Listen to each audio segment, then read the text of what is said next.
Olá, você está aqui com o Lá Fora, podcast de 3 psicanalistas. A gente fala sobre coisas do mundo, sob o olhar da psicanálise. Eu sou Marielle e eu estou aqui com os meus colegas Pedro Oi. e Vanessa. Oi, gente. E hoje a gente vai conversar sobre um tema que acho que é muito caro a nós todos. Me parece que em especial para você, Vã, que escreve poesia, eu vi um vídeo no Instagram um dia que era do Ethan Hawke, nunca sei como pronuncia o nome desse ator, e aí é um videozinho que começa falando assim, ele fala: "Poucas pessoas no mundo ficam se preocupando sobre poesia". A Vanessa fica, mas não é todo mundo. No geral, as pessoas não ficam pensando sobre poesia ou sobre arte, né, as pessoas levam a sua vida. Aí ele vai continuando, assim, é um videozinho que vai colocando um monte de cenas de filme, aí ele fala: "Mas até que acontece alguma coisa na sua vida. Seu pai morre, você sofre uma grande tragédia, ou você se apaixona imensamente e fala: 'Meu Deus, o que está acontecendo comigo? O que eu estou sentindo?'". E aí ele vai falando sobre a arte, não como luxo e não como uma estética, não como uma discussão teórica do que é bonito, do que não é, do que é considerado chique, erudito ou não, mas a arte como uma companhia necessária para nomear sentimentos e experiências emocionais que a gente não consegue sozinho. Então era sobre isso que eu queria falar hoje, nesse nosso episódio. A arte não como essa coisa de museu, né, que eu acho que muita gente, principalmente, a arte pode vir a ter para algumas pessoas uma ideia de algo sofisticado, chique, inacessível, né, de privilégio de poucos. Mas eu queria falar aqui, hoje, com vocês, sobre a arte que não é nesse sentido, é a arte que a gente precisa. Que a gente precisa para nomear o que a gente sente. E aí não tem nada a ver com ir em museu, mas pode ser uma música sertaneja que você acha que canta alguma experiência emocional que você tem. Uhum. E era isso que eu queria conversar hoje. Tem uma fala do Sérgio Vaz. Vocês conhecem o poeta Sérgio Vaz? Não. Não. Ele é um poeta super importante para as periferias, porque ele trabalha com pessoas, né, em situação de vulnerabilidade. E tem uma fala dele que é assim, que ele foi na Fundação Casa e perguntou: quem aqui gosta de poesia? Para os Internos. internos. E aí eles falaram: "Ninguém gosta". E aí ele recitou Negro Drama dos Racionais, e os meninos perguntaram: "Isso é poesia?". Acenderam por "Então dentro, nós né. gosta". Uhum. E aí ele finaliza essa fala assim: "Todo mundo gosta de poesia, só não sabe que gosta". Aham. Uhum. Ou de qual poesia gosta também, né. Uhum. É, É. porque o que que é primeiro, o que que é poesia?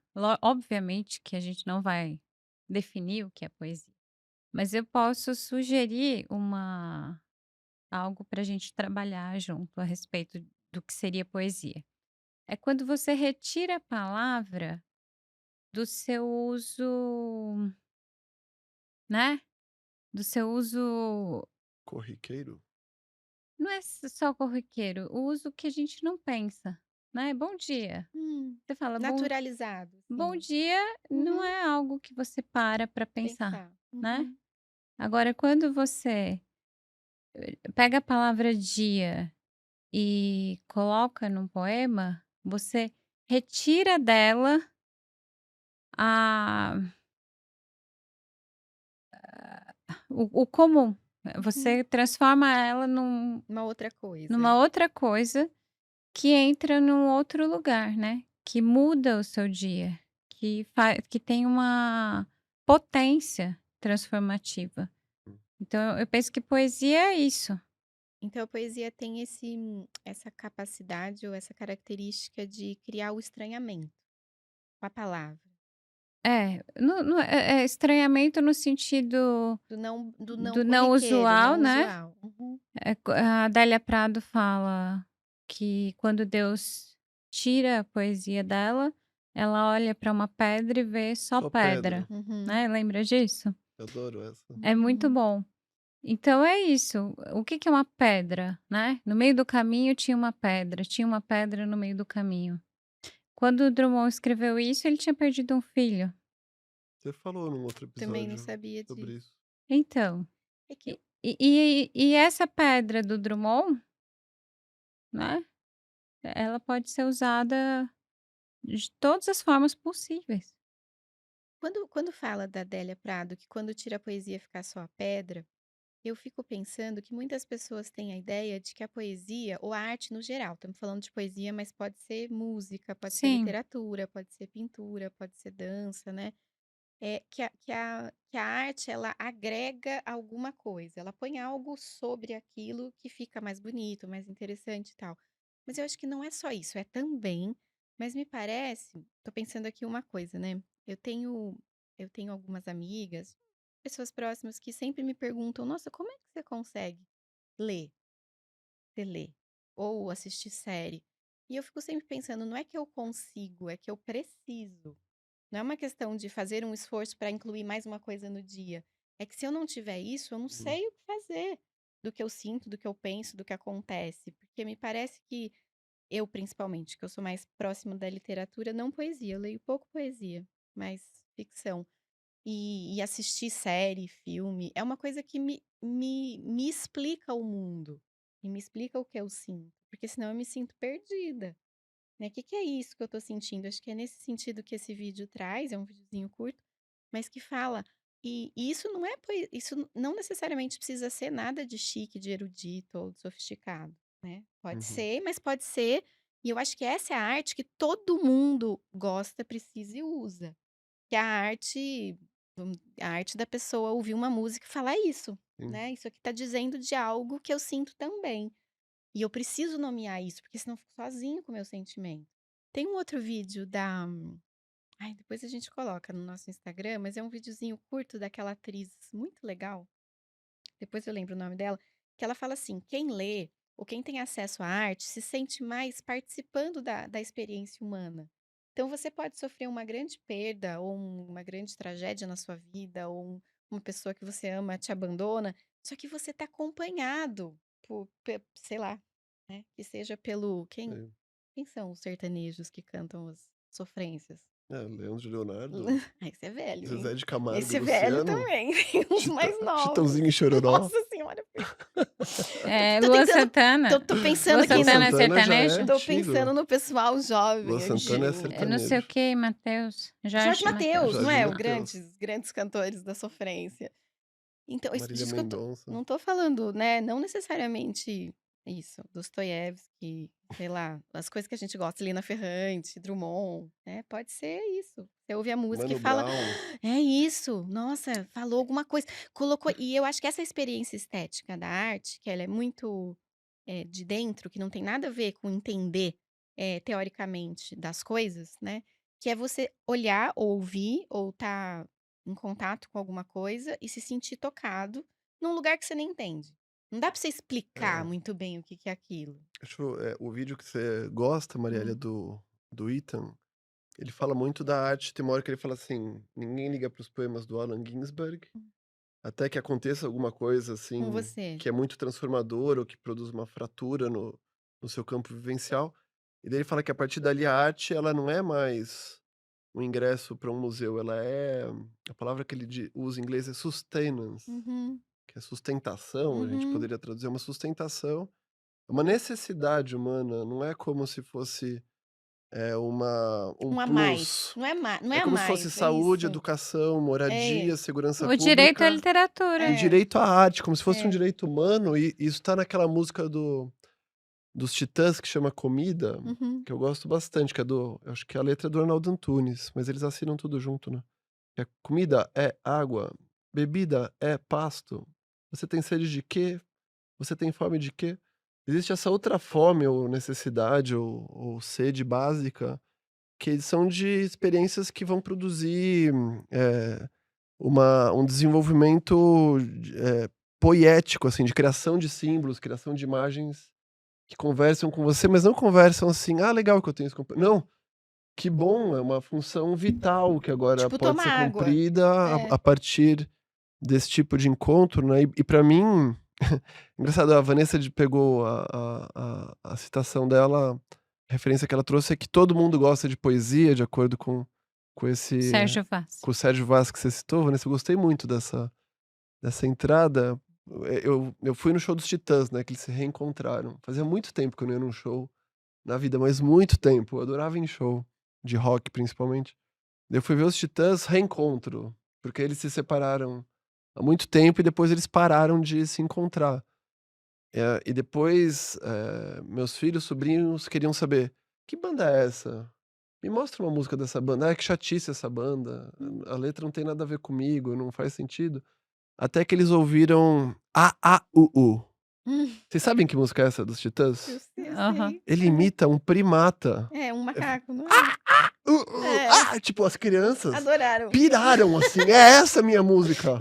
Eles ficaram muito, muito excitados, Uhum. animados com que, sei lá, uns adultos pararam pra Fazer esse barulho. tirar o A e o U dos seus, valores tradicionais, dos seus significados É, tradicionais, isso. e virou um grito gutural e uma série de imposições. "Está na hora de almoçar, está na hora", um monte de obrigações. As crianças se identificaram imediatamente com essa A, U, U. Então agora eles sabem eu não sei se eles sabem quem são os Titãs, mas sabem que existe essa música Uhum. A, U, U, assim. Eles ficaram muito muito encaixados, muito representados pela melodia e pela letra também.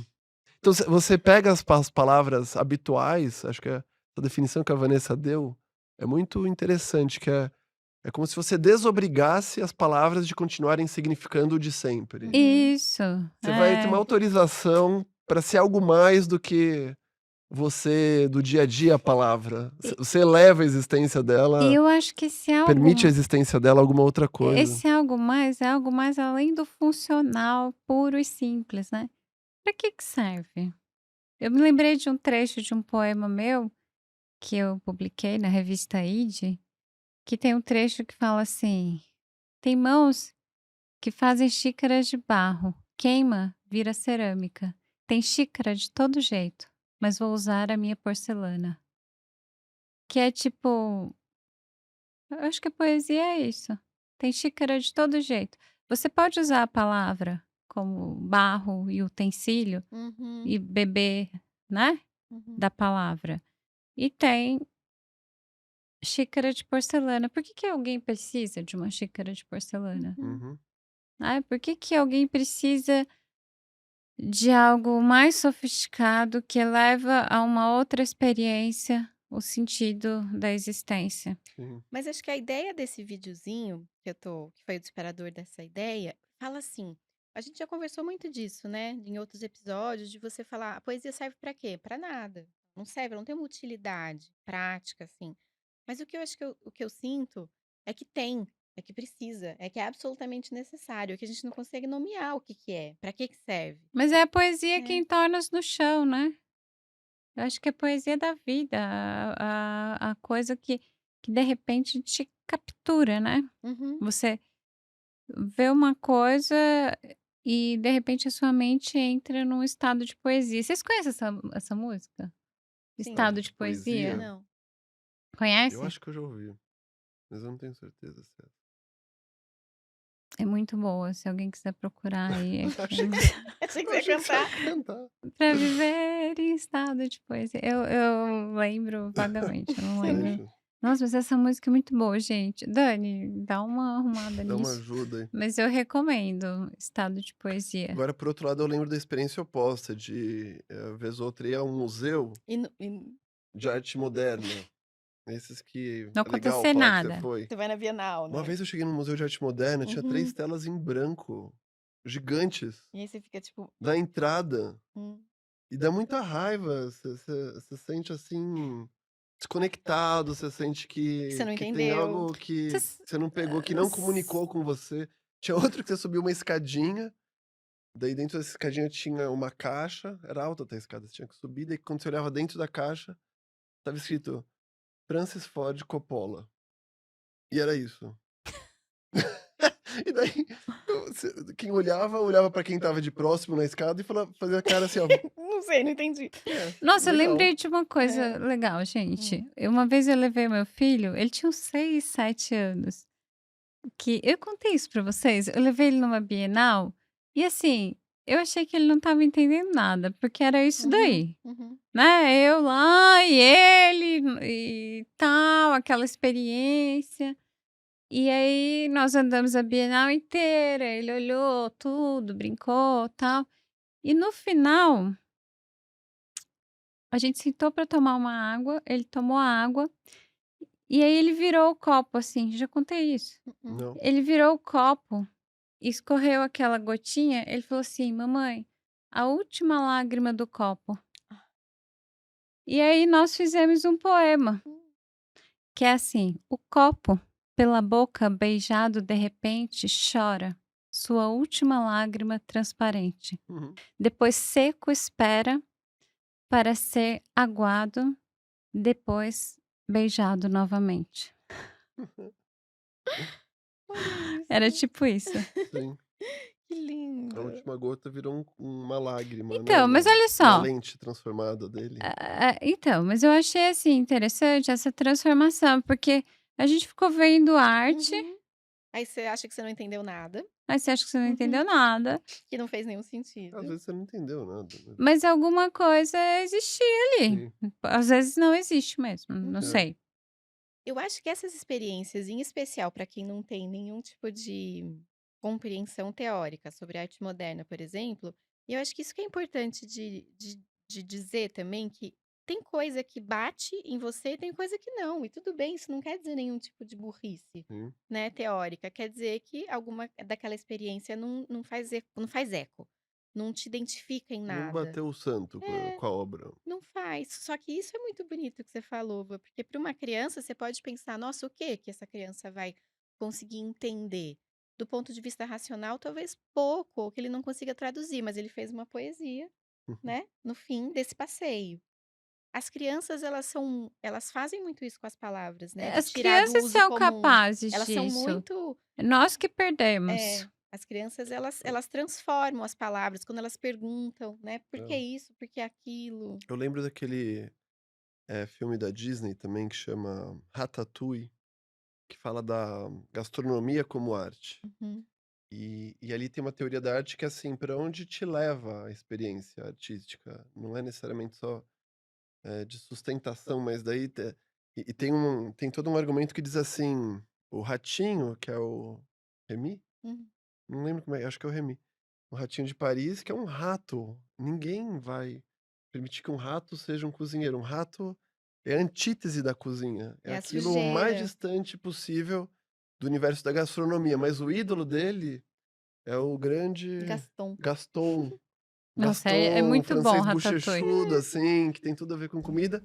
E o lema do Gaston, Todo mundo pode cozinhar. anyone can cook. Uhum. Todos podem cozinhar, qualquer um pode ser um cozinheiro. E o ratinho lá, o Remy, ele pega, ele fica esperando uma cereja para misturar com tal queijo.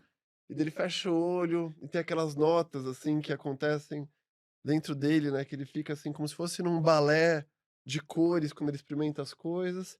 E ele tenta falar isso pros pares dele, lá, pros irmãos ratos. Ninguém Todo entende. mundo falou assim: "Meu, come aí, é pra gente, olha quanta comida tem", você fica misturando, você fica fazendo coisa que não precisa. E dele ter essa dúvida existencial dele, o que que pode acontecer com ele, e ele se inspira no Gaston. Todo mundo pode cozinhar e ser cozinheiro. E a grande cena, eu acho, desse filme é que tem o crítico de arte, que é o crítico gastronômico, que Magrelo. chama Monsieur Ego. Ele chama Ego. É Monsieur Ego. E É ele verdade. detesta, ele adora fazer críticas que Só fala mal destroem de a tudo, carreira né. de todos os É. cozinheiros e acaba com talentos e acaba com a história e com o ânimo das pessoas. Ele se alimenta, assim, dessa destrutividade. E daí ele pede lá pra fazer um prato e o Remy, ele faz uma obra de arte dele, que é uma obra simples, ele não vai pra sofisticação, pra erudição, ele faz um Ratatouille. ratatouille que, sei lá, qual que é a comida brasileira? É arroz com feijão, É, é Uma arroz com farofa, feijão, talvez. farofa, banana picada, bife e ovo, sei lá. Uma comida assim mas ele faz com cuidado, com cada um dos elementos que é simples, ele eleva aquilo a um grande ingrediente, ele faz com que a abobrinha deixe de ser abobrinha comum, ela fica desobrigada de ser abobrinha comum e ela vai ser uma outra É abobrinha que isso, vai ser arte é isso. relançada. E quando o Ego dá a garfada no prato dele, ele tá todo montado naquela arrogância narcísica, quando ele dá a garfada no prato dele, ele é transportado num túnel da memória. Tem uma citação quase do Proust, assim, Uhum. de comer a bolachinha lá da Madeleine e de lembrar da infância dele. O Ego é transportado num túnel do tempo para quando ele era um menino, assim, indefeso, desamparado, choroso, que estava lá chorando por alguma coisa, a mãe vinha e fazia o ratatouille pra ele, comia e se acalmava, assim. E falou assim: "Meu, dane-se minha crítica gastronômica, olha o que eu senti, é uma comida que não cabe num restaurante 5 estrelas, mas olha pra onde me levou aquilo", né. Então pra mim isso é uma imagem que parece com algum interno da fundação, algum menino também que ouve, eh, o ouve os Racionais, ouve o Mano Brown, e aquilo se conecta com alguma coisa que é muito importante pra cada pessoa, né. Então, eu acho que ter essa arte, não só ter a sustentação, acho que isso que a Marielle trouxe, mas ter uma arte que te leva pra onde, a partir do que também, te toca de que jeito, te faz pensar, te abre pra onde, te fecha pra onde também, né. Essa imagem do ratatouille sempre me ocorre, que é a hora que o ratinho ele come, eu acho que ele junta um queijo com um cogumelo. E aí a hora que ele come, tipo, explodem assim fogos de artifício, né. Isso. Legal essa ideia também da comida como arte, né, E tem uma coisa sensória. modifica essa carapaça narcísica dele, essa dureza, se modifica pela arte de um rato. Então, eu acho que quando você escreve poesia, você fica procurando essa combinação, Uhum, essa combinação de né? sabores. O queijo É, com o cogumelo, aham, né? Quais 2, 3, 4 palavrinhas que é, Que vão formam. dançar aqui desse jeito. é. É. É. Eu acho que você nem fica procurando, né? Você fica esperando pra caçar, É. assim. Uhum, A arte também eu acho que ajuda muito, na clínica analítica, no sentido de que a gente, enquanto paciente ou os pacientes assistem, um seriado, vão numa exposição, ouvem uma música, e aquilo é levado para a sessão, porque de repente tocou, ofereceu uma matéria-prima de simbolização para alguma questão inconsciente que não estava conseguindo encontrar simbolização pela linguagem cotidiana. De repente, você fica fixado, fica voltando na sua cabeça, você fica, retornando como se você tivesse amarrado em alguma cena, algum personagem que disse alguma coisa, algum tipo de dinâmica do roteiro, alguma iluminação, como é que foi desenhada a sonoplastia. É alguma coisa que fica gravado, assim, como se fosse gravado a ferro e fogo em você, mas fica gravado porque enganchou em alguma coisa dentro de você, como se revelasse que você tem, a predisposição a tentar falar de alguma coisa e aquele autor, autora, te ajudaram a dar voz, dar representatividade para algo que antes não tinha representatividade, estava em estado pré-simbólico até que encontrasse a arte de alguém, né. enquanto você foi falando, eu pensei que eu acho que é muito por isso que a gente fica doído quando a gente gosta muito de alguma coisa e a gente apresenta pra alguém que a gente gosta e a pessoa fala: "Hã". É, blá. E aí você fala: "Sou eu! Falando: Você tá falando hã pra mim, essa série sou eu, esse livro sou eu, você fala, né, não "É gosto, não isso que você me". pensa de mim?" É, E exato. pior é quando você escreve um Ai, é, negócio. Nossa, é daí mais tenso, Aí porque pelo menos a outra coisa não foi você que fez, né. Mas mas eu acho que eu tô aqui pensando numa experiência que eu tive, essa experiência do ratinho, quando alguma coisa explode dentro de si, eu acho eu chamaria isso dessa experiência estética, eu nem sei se é isso que chama dentro das pessoas que estudam sobre isso, mas que é uma experiência de identificação, tem alguma coisa ali que encontrou alguma coisa em mim, É, e que deu um nome, ou que deu um sentido, ou uma imagem, ou um som que eu não tinha antes, e aquilo causa uma experiência muito importante de satisfação, né, é uma experiência de prazer, eu acho. pode De ter angústia às prazer vezes com também. dor, pode ser tudo junto, Acho que né. pode ter dor também. Mas eu acho também que eu acho que arte todo mundo consome, todo mundo precisa e todo mundo se identifica em alguma medida, pode ser qualquer tipo. Mas eu acho também que algumas coisas eu lembro o museu que eu mais gostei de ver, é o Museu do Miró, em Barcelona, ele é um pintor, eh, espanhol, e o museu ele tem uma função meio explicativa, porque ele começa no começo da obra do Miró e vai indo. E aí no começo tem o Miró ele pinta, né, parece uma pintura de criança. São umas bolinhas, umas cores. É umas coisas que alguém pode ver e fala assim: "Por que que essa pessoa é importante na arte, né? Por que que tem quadro dele no museu e não tem Uhum. do meu filho, porque é parecido?". Essa questão sempre aparece, É, é bem frequente. por quê, né? Por que que isso é bom? Por que que isso é bonito? E eu, como uma pessoa que não estudo arte, nunca tive nenhum tipo de de educação formal nesse sentido, fui no museu um pouco com essa ideia. Eu lembro que eu estava com um amigo que estava falando isso. "Por que, né, que isso aqui tá no museu? 2 bolinhas, um risquinho, uma mancha amarela, uma azul e uma estrela". E aí no museu vai contando um pouco, né, do percurso dele, e no começo ele tinha aquela pintura clássica, que eu imagino que muitos dos pintores tenham essa formação de pintar retrato e tal, né. E aí ele vai caminhando para encontrar o traço dele, o jeito que ele identificando essa forma que é bem específica, né, do Miró pintar. E no fim do museu, bem no finzinho, tem 2 telas bem grandes ou 3, não sei, que é só um risco e uma bolinha, assim. É como se ele fosse, indo da pintura mais tradicional para encontrar um traço completamente próprio, até que chega no final e não tem uma assinatura, só uma assinatura Uhum. dele. E eu comecei a chorar muito nessa hora, fiquei e você fica tipo: "Por que que eu tô chorando?", né, diante de um quadro que é exatamente o oposto dessa experiência que você teve de ver e falar: "Nada, Blá. blá", e de você ver e começar a chorar e falar: "O que é Aham, isso? O que que tá acontecendo?", né.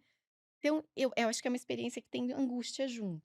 sim. Não é só bonito, é tipo um bonito que dói, não sei, alguma coisa nesse sentido. Um dos únicos textos que o Freud fala de estética, é um texto que é muito, muito importante para a psicanálise, que chama, Das Unheimlich, que é ou inquietante, ou estranho, ou infamiliar, tem uma tradução recente que chama O Infamiliar, e que ele vai dizer, assim, que tem um sentimento de todos os sentimentos, que existem, que é um tipo de angústia que é muito importante para a psicanálise, que é um sentimento de quando você toma contato com algo que é estranho e, ao mesmo tempo, muito familiar. Hum, É uma mistura, é um paradoxo, é alguma coisa que são 2 ingredientes que não deveriam andar junto, mas eles estão juntos. Então, você tem o reconhecimento imediato de algo, ao mesmo tempo que aquilo nada parece ser mais distante de você. E no alemão, a palavra em alemão, também demonstra essa ambiguidade, porque Heimlich é aquilo que é de casa, é aquilo que é familiar, é o caseiro, é o doméstico, é o que você conhece, é o que você está participado no seu cotidiano. E Unheimlich é é o o não. contrário, é o não familiar. Só que ele vai demonstrando que ao longo da história da língua alemã, essas palavras já foram trocadas de sentido. Uma já significou a outra, o que era estranho já significou familiar, e o que era familiar já significou estranho. São palavras antitéticas, a gente diz, que elas podem ser intercambiáveis. E ele vai, assim, trabalhando com essa partindo da etimologia, do significado da palavra. Ele diz que esse tipo de sentimento é importante, porque significa que alguma coisa do seu inconsciente foi tocado. Hum, Então, se você é despertado por esse tipo de estética, quer dizer que tem alguma coisa ali que você conhece muito bem, mas você fez muito bem questão também de apagar aquilo das hum, suas, do seu repertório, do seu conhecimento consciente. É algo que atravessa, é um sentimento esteticamente próximo da vida inconsciente, da vida hum, mental inconsciente. E tem um tanto de mobilização muito grande, pode ser também alguma coisa que mobiliza desejo, prazer, mas vem acompanhado de um ponto de angústia, de um uhum, ponto, de mal-estar, né. Então acho que tem a ver com isso, assim, quando uma coisa mexe com você dessa maneira, pode ser que você consegue recuperar algumas memórias, faz associações verbais. Tem uns lugares que nem gera exatamente representação uhum, de memória, de palavra, de imagem, gera um tipo de sentimento que você estranha, mas que você conhece muito bem, ou que você conhece muito bem, mas ao mesmo tempo é muito estranho e esquisito. É alguma coisa que toca. Na clínica isso é muito frequente, assim, eu acho. Por exemplo, lembro uma situação que uma paciente viu um filme do Bergman, que era aquele filme, o Bergman é sempre difícil, né, mas era aquele filme em que as mulheres se misturam. Como é que chama esse? persona? Persona. Ela sentiu exatamente isso quando ela assistiu Persona, assim, pela primeira Eu vez. nunca consegui assistir, eu durmo. Então, Muito difícil, ela é. ficou assim, num estado que ela assistiu no fim de semana, que cadê o dia da análise, assim, eu preciso falar disso, o filme foi um grande marco, assim, um protagonista, assim, na análise dela, foi importante pra análise, muito importante, mas é onde toca nesse furo que existe algo do real ali, do sujeito, e alguma coisa que escapa da simbolização também, muitas Causa essa vezes, né. ruptura, né, Ruptura. Numa continuidade. no campo. Uhum. Bem Fábio Remiana. E a partir dali você se transforma um pouco, né. Você não volta igual. Não, nunca esqueci dessa sensação. E eu sempre tenho um pouco de dedos de ler sobre isso ou estudar sobre isso, porque eu sempre tenho a impressão que vai estragar um pouco da experiência, sabe. É. Mas eu tô lembrando, você foi falando desse texto do Freud, eu lembrei que tem um texto da Hannah Siegel, que é uma psicanalista kleiniana, né, ela escreve um pouco sobre o prazer da obra de arte, que ela tenta explicar isso, que eu acho ruim, mas tudo bem. Que ela tenta explicar porque eu acho que quando é com palavra, eu ainda acho que é mais próximo da palavra. Quando é com uma obra mais abstrata, tipo uma pintura ou uma obra de arte moderna, fica longe de conseguir explicar. Você pode ficar tentando depois, mas sempre escapa. E eu acho que tem que ser assim mesmo. Mas a Hannah Siegel fala de que a experiência estética com uma ela fala assim: "Por que que uma obra de arte dessa potência?", por exemplo, que para mim é o Miró, tenho certeza que para muita gente não é, mas para muita gente é, senão ele não teria um museu dele, né. Então tem um reconhecimento de obra de arte de qualidade, que é importante, e ela tenta descrever ou tentar entender o porquê disso do ponto de vista psicanalítico. E ela fala que uma obra de arte que é capaz de produzir essa experiência em quem vê, é que o artista, essa é a hipótese dela, que o artista consegue mais do que as outras pessoas negar menos o instinto de morte e fazer essa integração. Como assim, o instinto de morte? Não sei explicar. Aham. É, É a única Eu mas concordo. Você concorda? Eu vou tentar explicar com outra coisa que mas assim, fala de novo a tá. ideia, só A mesmo que ideia a ideia é, quando você está diante de uma obra de arte que te toca desse jeito, é porque você consegue, junto com o artista, ir para um lugar que ele foi para produzir aquilo, que não nega a morte. A um ponto, que é esse abismo, mas ao ponto de conseguir fazer alguma coisa você disso. reconhece a morte de alguma Reconhece a maneira morte. nesse mergulho. É. Tá. Você Aham. Você integra. integra, você Hã. reconhece, integra e produz algo Você não nega a que você não morte. nega. Uhum. Esse é o e eu só fico pensando, eu sou uma pessoa meio É, o Miró desaparecendo tem a ver é, com a ideia de finitude, só vai tem só sobrando algo. isso. Ah, eu lembrei disso. Eu acho que depois que eu pensei sobre essa experiência e fiquei pensando: "O que que eu senti? O que que foi aquilo? Vai É um sumindo, né. traço, né". O Winnicott fala que no fim ele queria ficar tão fino que ele passasse pelo vão de uma porta. Já ouviram isso que ele Não? fala? O Winnicott fala que no fim da vida ele queria ficar tão pequenininho, do fio de um cabelo, para ele passar, assim, embaixo de uma porta fechada. Então que não sobrasse, assim, nada. Hum. Não sei, tem Então, isso da morte. eu acho que isso vai ao encontro de uma coisa que eu acredito do fundo da minha alma, que a arte vem do corpo, Uhum, né. Eu falo isso, eu não sei explicar 100% uhum, isso, mas os poemas que eu consegui escrever de verdade, assim, que eu acho que são poemas mesmo, não pensamentos meus, não ideias que eu construí, mas que vieram mesmo como poemas, eu acho que eles nascem do corpo e é a partir da morte, da uhum, finitude, da concretude do corpo que produz um produto, né. uhum. Mas é algo que me foge, assim. Hum. Sabe o que Mas que o eu Eu que você não quer penso? dizer com isso, que é do corpo, Vanessa? Como se fosse uma posição tipo da isso mente? que o Winnicott fala. Você sente coisas assim, Hum. sabe? Que você vai ficar grandão Pequeno, e ir diminuinte. aumentando até as suas Uhum. células perderem o contato uma com a outra. Hum. São E experiências sensórias, físicas, corporais. a partir dos sentidos, a partir do corpo. É Uhum. uma ligação com o pensamento, lógico, Mas eu acho que é a partir do corpo, não é tanto que grandes artistas, assim, escultores, pintores, eles estão ali com o corpo, né, não desintegra do corpo.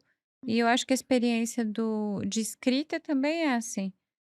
Então ficar pequenininho, aí você sente uma contrição, assim, no peito, um negócio na barriga, Uhum. e vai indo, aquilo acaba saindo um poema. Eu Uhum. acho que você está falando que essa arte que tem essa potência de tocar desse jeito, ela tá integrada, ela não é pensamento, ela não é escrita, tipo, fazer uma coisa que rima com a outra. Se eu pensar e escrever uma Uhum, frase pensada de uma uhum, ideia que eu tive, eu acho que tem uma potência de pensamento e é interessante também. Mas penso eu aqui, na minha humilde condição de observadora de tudo isso, que eu sei, né, que é uma coisa que passa pelo corpo. Então eu entendo isso que a Hannah Siegel fala, uhum, porque o corpo é a coisa que está mais próxima da morte, né. uhum. Uhum. O nosso pensamento, ele não alcança a morte, Não. mas o corpo está morrendo todo dia. Então, eu acho que passa por aí sim. Para mim é muito claro, Uhum. mas eu não sei Explicar. explicar. Tá. O que eu tô Vocês pensando, entenderam? eu acho Não. eu acho que deixa eu tentar entender Mas com o que eu Eu me tenho pegou em algum lugar, mas eu não eu tenho um entendi. poema que eu não sei Mas se me pegou em eu algum não lugar. sei se ajuda, mas tem um poema meu que é assim: "Eu sou poeta", não, não tem esse eu, é "sou poeta, porque ando quase sempre nua. É no encontro da minha pele com a rua que a palavra se insinua". Hum. Tipo, uhum. né, é meio ruim esse poema. Não é, Mas não. assim, esse encontro da pele com a rua Uhum. é sentido pelo corpo e surge a palavra. De Acho que é por aí. então deixa eu falar um negócio do corpo que eu lembrei agora, que é uma das obras de arte que me tocou muito, que explicou o mundo pra mim, de um jeito que não é com palavra. Eu fui pra Inhotim, né, Inhotim, pra quem não conhece, nossa, quem puder ir é maravilhoso, é um museu a céu aberto no Brasil, em Minas Gerais, perto de Brumadinho, perto de BH. E aí é um museu, que é um parque, e você vai indo, né, de instalação em instalação. Vocês já foram? Não, não Não? foi. Já foram? Não. Não? E o cara que criou o Inhotim, pra mim ele é tipo o cara do Jurassic Park, porque ele é um velhinho que anda com uma bengala. Não Um poupei rico. esforços. Um cara milionário da mineração que gostava de arte falou: vou fazer isso aqui na minha fazenda. Tipo o Jurassic Park. E aí, o que que ele fala? Que eu acho demais isso, Jurassic Park é ótimo. que é diferente da Bienal. Ele fala assim, ele pensou, eu li isso em algum lugar, tá escrito lá em Inhotim, que uma instalação para outra tem uma distância. Você anda um tempo, é um pouco cansativo até. Às vezes você anda tipo 20 minutos para chegar na próxima, é longe. E ele fala que isso é importante, porque você não pode ver uma coisa e em seguida ver outra, em seguida ver outra, entendeu? Tem Ah, um tempo. então é É pensado pensado isso também. nisso, entendeu? Para Não é só para você. espalhar pelo terreno. Não, não é porque ele tem muitas fazendas e Ah, hectares, não. É porque tem um tempo é uma experiência estética que ele pensou nesse sentido. Então você vê um negócio, aí você sai, aí, se não me engano, ele tem a maior coleção de palmeiras do mundo, porque ele tem uma coisa de paisagismo botânico também. Tipo, ele tem dinheiro pra fazer qualquer coisa que ele quiser, eu imagino que seja isso. E aí você anda e demora pra chegar na próxima. Enfim, tem uma instalação que eu vi que você entra num lugar, assim, pequenininho, a obra de arte. Você entra e aí tem uma. É como se você estivesse na frente de um palco e tem uma bailarina dançando. Você só vê lá a bailarina dançando, tocando uma música de balé. Tá.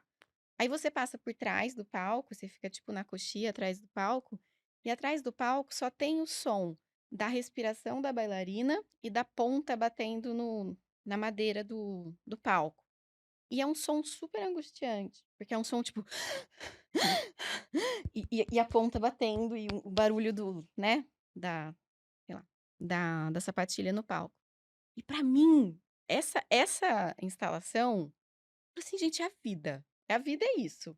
Tem a parte de fora do palco que você olha, você vê ali é onde tá que é a plateia. que é o Instagram, entendeu? Mas você entra em qual papel dentro dessa Nos Você instalação? vê os dois. dois. Ah, você É, pode você anda ocupar os dois lados. isso, você ocupa nos Ah, dois lados. entendi. E aí a parte de trás é a parte do esforço, da dor, da Hum, respiração, né. E eu fiz balé há muito tempo, então tem a parte da dor, do sei lá, do sangue, ah, da tá. respiração. Então a arte tem essa condição, e isso não é com palavra, não é uma poesia, não, mas é essa coisa de isso que eu pensei do corpo, Eu acho que entendeu? não precisa da palavra É, mesmo, Uhum. mas a palavra pode se prestar a isso, pode. a tinta pode se prestar a isso, Aham. é através sempre dos sentidos. É. Vai entrar Uhum. pelos seus Uhum. 5 buracos. Tem uma música do Caetano que fala dos 5 buracos, Hum. né. Eu O eu os acho olhos, os hã. ouvidos e Hum. nariz e a boca. Eu acho interessante essa coisa do corpo de pegar outras expressões artísticas que não são as óbvias. Porque essas são as mais perto do nosso trabalho, né, a Essa sim, palavra. essa sim, isso é a arte. Uhum, Tem umas outras que atingem tantas pessoas, mas que às vezes são vistas como formas uhum. menores de arte ou não arte, por exemplo, ir a um estádio ver um jogo. Eu acho que isso não faz parte, talvez, da experiência de todo mundo, mas tem alguns lances ou algumas jogadas que ficam para sempre. Tem uma, por exemplo, me vindo na cabeça, assim, ou ginastas, né? Quer dizer, isso não é jogo, mas lembrei daquela Nadia Comaneci, que fazia as apresentações dela, as pessoas saíam, não era só palmas, saíam emocionadas de alguma Uhum, forma, tinham presenciado algo que transcendia a condição humana ali, do que ela fez com o corpo dela, da habilidade dela. E no futebol também, apesar de ser um esporte competitivo, que vale pontos e tem toda essa lógica, assim, de quem vai ser o melhor, quem vai perder, quem vai ganhar, tem algumas, atuações de atleta e o atleta sai ovacionado, às vezes, pela torcida rival, por um uhum. lance que fez. É uma Por o uma experiência de ficar meio de joelhos diante de algum tipo de que é que beleza, uma né. que é É. isso? Mas Aham. te eleva, É. te leva para um outro lugar, são experiências corporais em geral, Uhum, mas em geral, não é visto como arte, eu vejo isso, né. Acho que para quem gosta, para quem frequenta, uhum. de alguma maneira pode ter uma fruição desse tipo também com os corpos disputando No uma bola, mas nem sempre isso é óbvio. A gente falou disso no episódio da Copa do Mundo, eu acho, é. Uhum. lá atrás. No Direito à Literatura, que é um texto importante do Antônio Cândido, convidaram ele para pesquisar e pensar se a literatura era um direito humano, né. Assim como comer, beber, se as pessoas precisavam de literatura. E Morar. ele vai argumentar que sim, que se você considerar que a literatura é todo qualquer tipo de fabulação dessa coisa que descola da experiência crua Uhum. e dura do dia a dia, nenhum ser humano consegue passar mais de 24 horas sem Hum. um sonho, uma história, Uma uma melodia, um metáfora, jogo. uma melodia. Uhum. Então, que nesse sentido amplo, a literatura seria um direito. Hum. Então, quando eu penso em literatura, eu penso muito nesse sentido de a própria literatura que a gente faz nos consultórios. Uhum. A gente reconta, né, reconstrói a história da pessoa junto com ela de várias maneiras. Isso vai formando camadas de sentido. Ah, então naquele dia eu briguei com minha mãe e eu fui um filho horrível. Ah, mas então naquele dia a minha Hum. mãe, só ela foi horrível. E não, não é bem isso. Vamos recontar. Então vamos montando camadas de sentido. Hum. Eu acho que isso é poesia, isso é Sim, literatura Eu que também. estava gera um pensando diálogo, né. Fala você. eu estava pensando que o Freud fala sobre o sonho, que a gente precisa sonhar para não enlouquecer, que o sonho é uma necessidade meio que de filtragem, né, das experiências tanto inconscientes quanto de restos diurno, e que, por exemplo, pessoas que têm insônias graves não conseguem dormir é um ponto muito grave de saúde mental, a ponto de enlouquecer, torturas que fazem com que prisioneiros não Hum, consigam dormir, etc. Eu fiquei pensando nisso, o sonho é uma espécie de literatura individual, que a gente precisa todo dia. Isso que eu Eu tô acho falando que da coisa do é. que precisa. E desde que a gente estava falando dessa coisa da morte, me lembrei de 2 situações, assim, que eu acho que é isso que a Hannah Siegel fala de não negar a morte a ponto a um ponto que você sozinho não consegue, meio que isso. Assim, obras de arte que chegam muito perto da morte, ou que de fato chegam. Aquele ator que fez o Coringa e morreu em seguida, Aham. né, que é um Heath Ledger. que é incrível, é uma coisa meio impactante. Pelo menos eu lembro de ter ido ao cinema nesse filme, assistir Batman. Por isso que a gente tá falando que não é literatura museu, pode ser. Não é arte museu, é qualquer arte. Eu fui assistir Batman das Trevas, Cavaleiro Cavaleiro das das Trevas. Trevas, e o cinema aplaudiu esse filme 2 vezes. Esse O filme é cinema foda. inteiro aplaudiu 2 Era cenas. muito bom. E ele morreu em seguida. E eu fico muito pensando, eu não sou uma pessoa muito próxima da música, mas aquele álbum da Amy Winehouse, Back to Black, é uma coisa retumbante pra mim também, um negócio assim, que eu sei todas as músicas, e eu tenho uma impressão assim da Amy, desse álbum, Hum. dessa impressão de que tem uma coisa que chegou tão perto da morte que de fato ela morreu em seguida, né, ela tem um um namoro com essa Gente, eu acho que coisa. para você We only produzir say alguma goodbye coisa, in words. I died a para hundred você times. produzir alguma coisa É, com uma mínima qualidade, você tem que quase morrer. e ela Eu morreu. acho, mas aí É, Mas aí posso tinha a ser muito questão da contestada. é. negação do pai dela, da condição que ela tinha também, Não, né? tinha um Daí monte de tem os coisa, complicadores. mas Mas eu entendi o que você tá mas dizendo. esse álbum foi todo feito como resposta a um amor, um cara que ela estava lá meio, né, perdi todas as músicas se referem a uma dor, mas é uma dor, assim, e é uma dor muito física. E ela estava É, muito doente, muito viciada, né, muito e morreu logo e em eu acho que a seguida. coisa é física. Eu tenho essa ideia fixa. Uhum, Vocês acham que uhum, não faz sentido para você, Sim. Pedro? uhum. Não faz. Eu tô aqui lembrando que a gente tava no final, mas a gente foi conversando. Eu lembrei de uma das coisas de arte que mais me marcou quando eu era menino, que é O Pequeno Príncipe. Uhum. E é clichê, acho que a gente já falou disso, mas Mas todo é o mundo meu clichê, então é mas bom. todo mundo lembra, assim, da rosa, ou lembra Aham. dos baobás, ou lembra dos planetas, ou lembra dos personagens. O que ficou comigo para sempre do Pequeno Príncipe é o comecinho que às vezes escapa, que ele diz, assim, que quando o eu lírico, né, ele fala que ele gostava de desenhar, e daí ele desenhou uma jiboia, e daí depois ele desenhou, um elefante, uma jiboia que comeu um elefante. Então ela fica, assim, enorme. Só que os adultos olham para o desenho Veio um e chapéu. vêem um chapéu. Fala: "Por que que você desenhou um chapéu?". E daí esse cara cresce, e é o personagem do piloto que vai cair no meio do deserto. Pequeno Príncipe tem esse profundo símbolo da solidão, assim, na minha opinião. Então, ele tá perdido no meio do deserto, a água dele vai acabar. Engraçado que a gente falou isso no episódio da realização alucinatória de desejo, né. E o Pequeno Príncipe também tá solitário, longe de casa. E quando ele encontra o Pequeno Príncipe, ele mostra o desenho do chapéu. É porque ele fala assim: "Eu nunca encontrei ninguém que pudesse olhar pro desenho e ver, assim, o que eu desenhei". E daí o Pequeno Príncipe olha para o desenho dele e fala assim: "Eu não pedi que você desenhasse uma jiboia que comeu um elefante, eu pedi que você desenhasse um carneiro".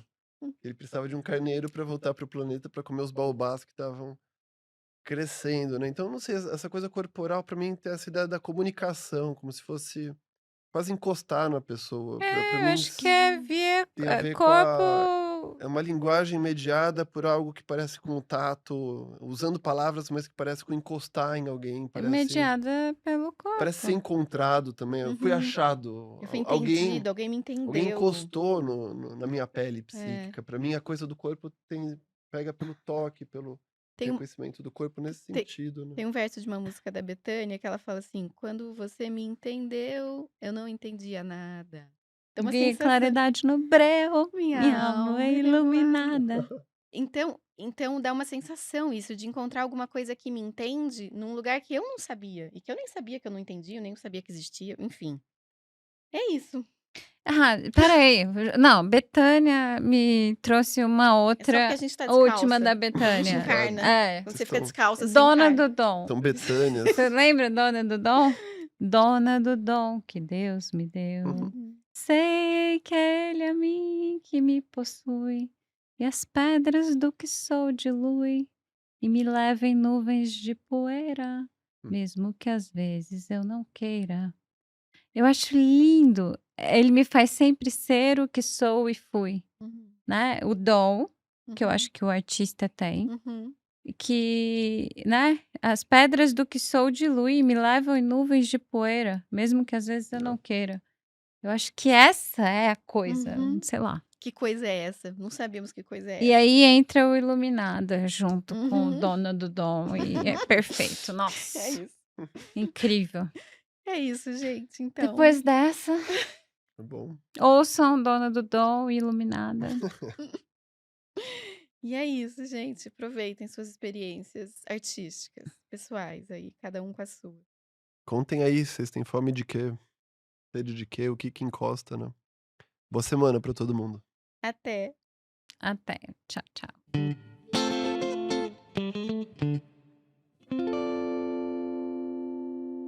Essa coisa do Miró, fui contar o Ratatouille e quase chorei. Tive que me segurar. Umas 2 vezes me pegou o Remy. Não É, tava esperando isso. emocionante É. isso, né? Everyone can cook. Betânia, incorpora. Incorpora, você tira o sapato, Vocês estão sem incorpora. sapato ainda? O Cuidado negócio que ela pega. desce ou ela sobe, Gente, não mas vocês não sei. conhecem essa música, Dona do Dom? Você Acho não que lembra? não. Eu gosto de algumas coisas da Betânia, não todas. Tem um tom de crítica Eu na sua quero voz. ser o que sou e fui. Não. É muito Então, a Betânia é bom. é uma coisa que às vezes pega, às vezes não. Pra É. mim, às vezes eu fico tipo, ah, ela tem aquela performance ali, aquele cabelo descalço, e eu tipo, ah, Eu gosto muito dessa frase, as pedras do que sou dilui e me Hum. levam em nuvens de Hum. poeira. É muito Te bom. levou, te levou. Pegou. Você paga um pau, né? A expressão é tipo, nossa, caramba! Paga um pau. Pagar um pau é uma expressão muito boa, É. né? É. Paga. Não é? É.